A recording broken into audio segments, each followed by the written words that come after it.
Assalamualaikum warahmatullahi wabarakatuh. Halo anak-anak semuanya, bagaimana kabar kalian hari ini? Oke, masih semangat ya untuk belajar bahasa Indonesia. Nah, kali ini kita akan melanjutkan pembahasan mengenai unsur bahasa dalam teks deskripsi. Nah, ada apa saja ya unsur bahasa yang ada di dalam teks deskripsi itu? Nah, kita akan pelajari mengenai 4 unsur. Yang pertama ada kata konkret, yang kedua kata sifat, yang ketiga kalimat perincian, dan yang keempat majas personifikasi. Oke, yang pertama ada kata konkret. Nah, kata konkret itu adalah kata yang menggambarkan sesuatu yang nyata, secara fisik mempunyai wujud dan dapat diserap panca indera. Misalkan bisa dilihat, bisa diraba, bisa dirasakan. Nah, itu adalah kata konkret. Misalkan buku, meja, rumah, dan juga kuda misalkan. Oke, untuk lawannya itu adalah kata abstrak. Jadi lawan dari kata konkret itu adalah kata abstrak. Nah, abstrak itu berarti tidak dapat diserap oleh panca indera. Misalnya perasaan senang atau cinta, ide, semangat. Nah, itu kan wujudnya tidak bisa diserap oleh panca indera, tidak bisa dilihat atau dipegang. Oke, itu adalah materi mengenai kata konkret. Kita lanjutkan ke unsur yang kedua, yaitu adalah kata sifat. Nah, kata sifat ini digunakan untuk menerangkan suatu sifat atau keadaan suatu objek. Nah, untuk mengetahuinya bisa menambahkan kata sangat atau paling dan diingkarkan dengan kata tidak. Misalnya nih ada kata senang, bisa dicek dengan menambahkan kata sangat, sangat senang, atau juga diingkarkan dengan kata tidak senang. Nah, kemudian contoh yang lain ada sedih, indah, tinggi, misalkan jauh, dekat, atau sulit, mudah. Nah, contoh dalam kalimatnya bisa begini. Yang pertama, temanku sangat baik. Nah, kata baik di situ merupakan kata sifat karena menerangkan sifat dari temanku itu. Kemudian yang kedua, rumahnya jauh dari sekolah. Nah, kata jauh itu menerangkan sifat dari letak rumahnya yang jauh dari sekolah. Nah, itu tadi adalah contoh dari kata sifat. Kita lanjutkan ke bagian yang ketiga, itu ada kalimat perincian. Untuk kalimat perincian ini digunakan untuk melukiskan bagian-bagian yang penting, sedetail mungkin, serinci mungkin, sehingga pembaca itu lebih jauh paham lagi mengenai apa yang sedang dibicarakan. Nah, misalkan dari kalimat kami berangkat pagi sekali. Nah, perinciannya adalah kota Takengin masih gelap dan sepi saat kami berangkat pagi itu. Nah, pada frasa pagi sekali. Nah, pagi sekali ini dijelaskan lagi, yaitu masih gelap dan sepi. Nah, itu merupakan kalimat perinciannya. Oke, kita lihat contoh yang selanjutnya. Nah, itu pembahasan dari buku paket kalian yang ada di halaman 11. Oke, kita lihat contoh yang kedua. Dari kalimat pemandangan matahari terbit di Pantan Terong sangat cantik. Nah, ini kita harus cari kalimat perincian dari pemandangan matahari terbit sangat cantik. Nah, kita lihat di kalimat perinciannya. Dari ketinggian 1830 meter di atas permukaan laut, kami dapat melihat warna langit jingga terkena semburat sinar matahari di balik deretan gunung-gunung yang kokoh. Nah, ini merupakan perincian atau penjelasan lebih rinci lagi dari kalimat pemandangan matahari terbit yang sangat cantik. Oke, kita lanjut ke nomor 3, yaitu kalimatnya adalah danau laut tawar indah sekali pada pagi hari. Nah, kita perlu merincikan untuk bagian Danau Laut Tawar indah sekali. Oke, jadi kalimat perinciannya adalah Danau Laut Tawar yang seperti berkilau diterpa sinar matahari pagi. Nah, itu menunjukkan bahwa Danau Laut Tawar itu indah sekali saat pagi hari. Oke, kita menuju pembahasan selanjutnya yang nomor 4. Kalimatnya adalah jalan ke arah Bukit Pantan Terong mengerikan. Nah, ini berarti kuncinya ada di jalan ke arah bukit mengerikan.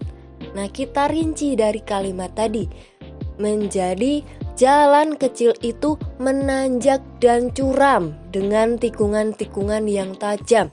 Jadi menanjak, curam, tikungan tajam itu merupakan perincian dari jalan yang mengerikan. Nah, oke, kita lanjut ke contoh yang kelima dengan kalimat ada banyak latar indah untuk bersuah foto di Pantan Terong. Nah, kita cari kalimat perinciannya yang dimaksud dengan latar indah itu seperti apa. Oke, kita lihat itu ada ayunan di depan tulisan Pantan Terong yang dicat senada dengan warna bendera pusaka merah dan putih untuk bersuah foto di Pantan Terong. Nah, indahnya itu tadi ditunjukkan dengan adanya ayunan yang dicat senada dengan warna bendera merah putih. Itu adalah pembahasan mengenai kalimat perincian. Oke, kita lanjut ke unsur yang keempat, yaitu ada majas personifikasi. Nah, apa itu majas personifikasi? Yaitu majas yang mengumpamakan benda mati seolah-olah hidup seperti manusia.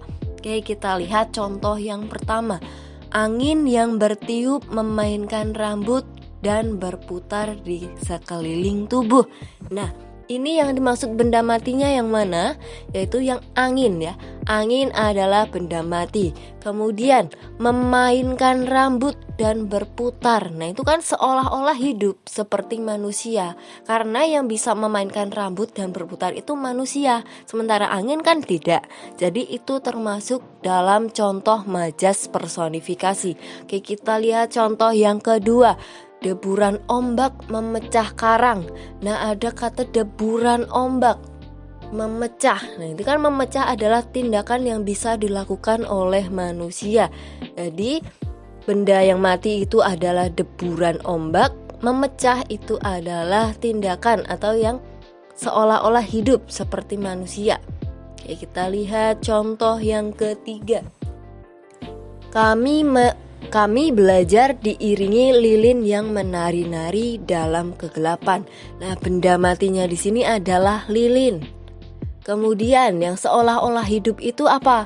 Ditunjukkan oleh kata menari-nari. Jadi lilin menari-nari. Nah, lilin benda mati bertindak seolah-olah seperti manusia, menari-nari. Nah, itu adalah contoh dari majas personifikasi. Oke, kita lihat contoh yang keempat.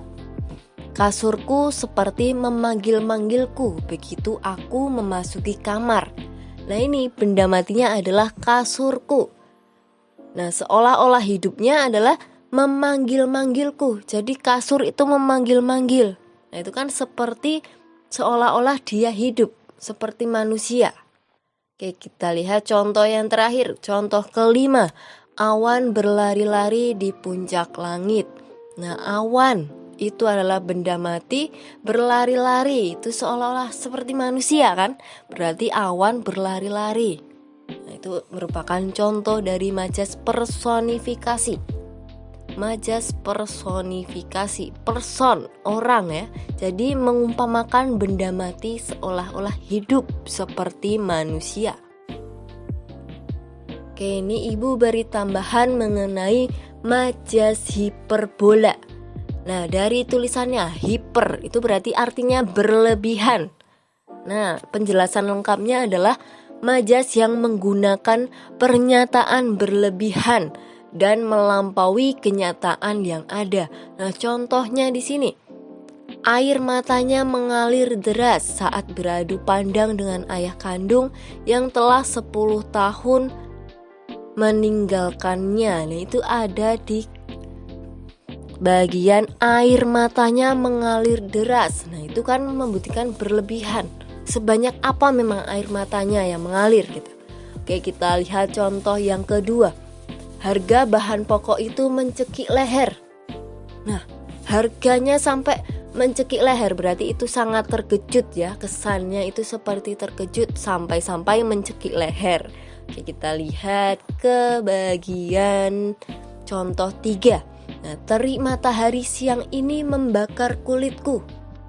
Nah, sinar terik matahari itu membakar kulitku. Nah, saking panasnya itu bisa membakar kulit. Nah, itu termasuk majas yang berlebihan atau hiperbola. Oke, selanjutnya contoh yang keempat adalah kejutan ulang tahun kali ini hampir membuatku terkena serangan jantung. Nah, saking terkejutnya dengan sebuah kejutan ulang tahun itu sampai-sampai terkena serangan jantung. Nah, itu juga termasuk dalam contoh majas hiperbola. Nah, contoh terakhir nih. Dentuman itu menggelegar memecah angkasa. Nah, dentuman menggelegar sampai-sampai bisa memecah angkasa. Nah, itu kan sangat berlebihan ya.